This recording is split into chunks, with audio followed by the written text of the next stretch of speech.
Well, hey there, Mr. Snoots has asked for a brief clarification on feminism and transfeminism, just as a supplement to these trans history videos. Okay, so yes, feminism is actually a subject that is nuanced, and lots of people wave their hands around and speak of feminism. They know very little about it. I was raised in an honest-to-God feminist household. My mother used to run the state chapter of WILF, Women's International League for Peace and Freedom. So I'd sit in their meetings as I was very, very small, and in fact was dubbed an honorary woman. So we can see how well that worked out. So you'll hear feminism described in waves. First, second, third, and fourth. So first wave feminism is late 19th century, early 20th century. Well, actually, early to mid 20th century. That is suffragettes, that is early women's rights activists. They largely focused on legal issues, women having the right to vote. They wanted women to have right to hold property, to run in elections as candidates. They were fighting for a right for women to even really appear within society. A valiant struggle, and a lot of people died to achieve those goals. Remember, when someone is fighting against feminism, they are fighting against the sacrifice of people who have died to make this happen. Second wave feminism starts appearing in the 60s. Indeed, it's sort of when some magazines comment on what's this next wave of feminism all about. So this was a group of people in the 60s and so on who were beginning to look more into the philosophy of a women's liberation movement. What are we trying to achieve, and what are we fighting against? And this is where they began to conceive of the fact that there is a thing which at that stage they were just calling male chauvinism, which is a societal tool used to keep women down, that is taught to children from a young age, and that fighting against male chauvinism is a key part to fighting for the liberation of women and women having an equal voice in our society. Radical stuff at the time. There were many, many fights within that movement about minor things. Many of them were what we would call essentialists, who basically said women are completely different from men mentally, because they just are. Others said, no, women are different from men mentally due to social conditioning, not because there's some weird biology. The brains aren't different. So now, second wave and first wave feminine movements were extremely hostile to lesbianism and gay movements. Towards the 50s, lesbian representation got a little bit of a toehold, but in general it was very hostile to lesbian presence. Lesbians were actually attacked by some of the feminist movements in almost exactly the same way that you see trans women attacked today. They'll be in the bathroom with you, they'll attack you, etc. Third wave feminism appeared in the 90s, and actually it was coined when, let me check, what was her name? Remember Clarence Thomas, that deeply, profoundly corrupt Supreme Court judge that you've got over there? Clarence Thomas, yeah.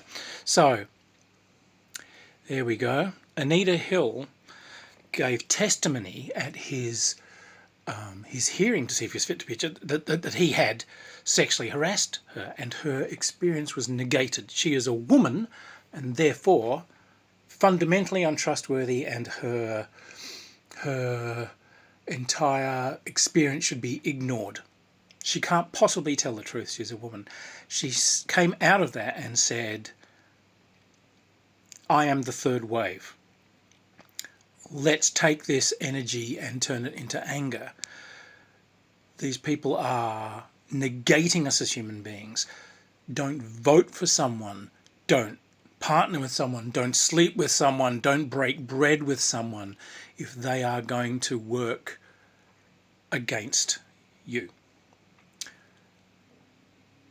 One of the things that third wave feminism brought to us was a clearer understanding of patriarchy, and that patriarchy is a power that places men, particularly white men, into positions of power, and that it uses the forces of the state to enforce artificial gender norms in order to keep a section of the population down, women, so that another population section are raised up, men.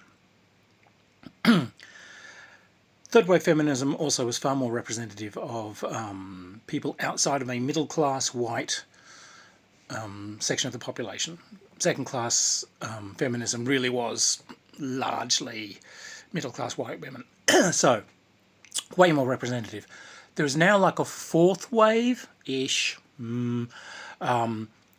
which is really third wave feminism with the internet, but it focuses a lot on vital micromanaged issues, violence against women, glass ceiling against women, abuse of women, abusive relationships, inequalities under law. It's very focused on fighting individual fights for rights, without spending quite so much time waving its hands over larger philosophical questions. It is more direct. Lord bless it. Now, transfeminism is an offshoot, really, of third wave feminism, although it was coalescing after things like the Compton riots and so on, and was coalescing in the 70s. So, a second wave feminist wrote a book called The Transgender Empire, which is the basis of all TERF law these days. It basically said that a secret scheming group of men are deliberately turning themselves into women to infiltrate women's spaces and destroy them all. Surprise, surprise. Heard that a lot recently. Yes, it's saying that basically men are cutting their cocks and balls off to not for any other reason except to somehow sneak into women's spaces and undermine the feminist movement. There's a really good counter-argument put out by a trans woman in response to this, by the way, and it's called The Empire Strikes Back, and it's brilliant. It basically just crushes this. Look it up, read it, it's brilliant. But the thing that transgender feminism says is that the patriarchy violently enforces gender roles in order to keep itself in a position of power. By crushing down selected gender expressions, it keeps the chosen group in power. And it polices that borderline with state violence. You'll notice that's exactly the same as the core statement of third wave feminism. And this is where the TERFs really get to me, because it is an absolute, utter betrayal of feminism, and therefore a betrayal of those suffragettes that died, of all those women that suffered, that starved, that had to be fed through tubes while locked in political prisons. Because what the gender-critical feminists, TERFs, what they say is exactly that, except it's okay to oppress genders that we also select should be crushed down. It's not a fight for everyone. We get to be the arbiters of what gender expressions can and can't be free. We want ours to be free, but only if gender expressions we select are put down.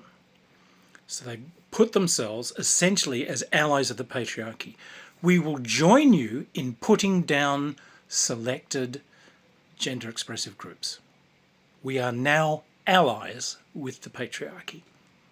Arm in arm, hand in hand.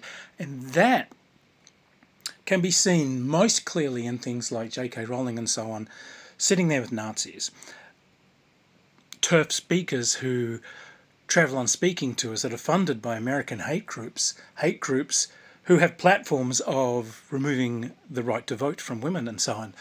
They see no dichotomy, no paradox in this, because as long as they get to choose who is put down, they're happy to ally with those who wish to found a society on the putting down of gender expressions.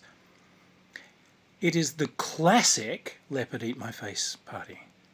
I will ally myself with the leopard because I want to see it eat people's faces, even though the leopard has absolutely told me its intention is to eat my own.